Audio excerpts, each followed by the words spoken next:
who can kind of tell me what we talked about today? So Tina, what did I?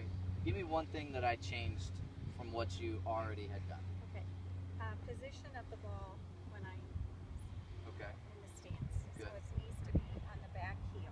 Right. So when we set up, let me get a ball. For chipping, and this is just chipping. We'll discuss pitching in a minute.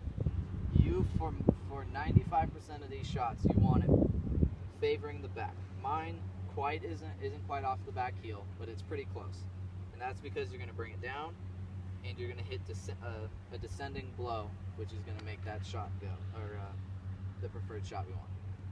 So give me one thing I changed. Hand forward.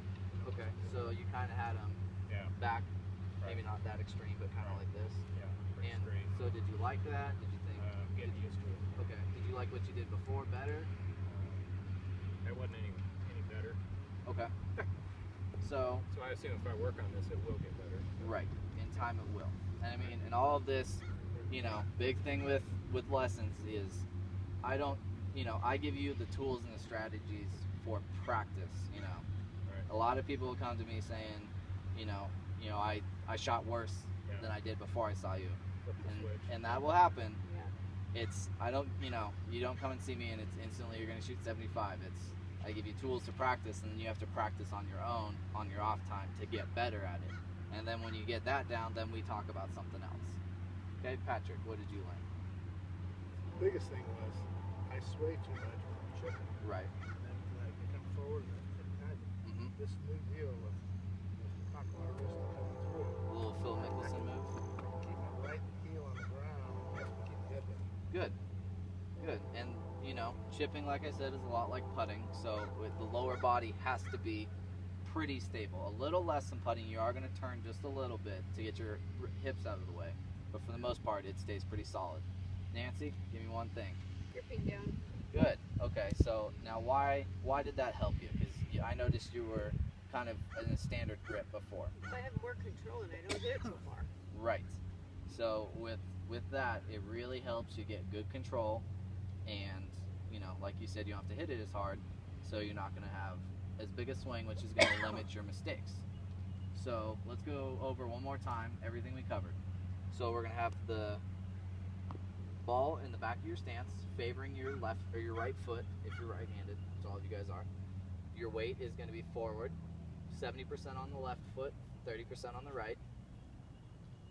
Then you're going to grip down. I leave myself about an inch from the bottom of the grip.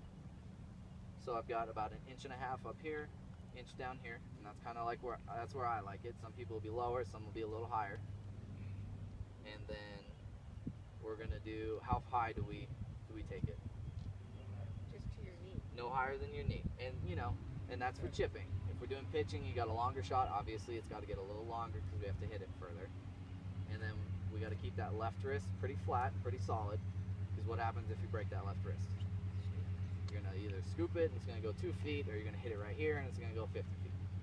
All right, so one other thing I'd like to recommend is, does anyone have alignment rods in their bag?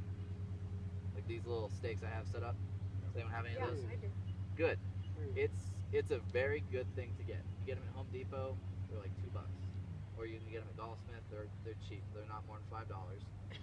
You get 2 of them, and I actually have string tied to mine. And so you can use them for a bunch of different purposes. I just keep the string tied to it. So when I want to come chip and pitch, pull it out, do that. If I don't want to, I can just pull the string right out of the bottom of it, and then you're good to go. And so you can use these things for a whole bunch of practice things. I'll use them again with you guys when we go to the range next week for your alignment, and these are really helpful for that. So next we're going to work on pitching. So difference between pitch and chip. So who can tell me the difference?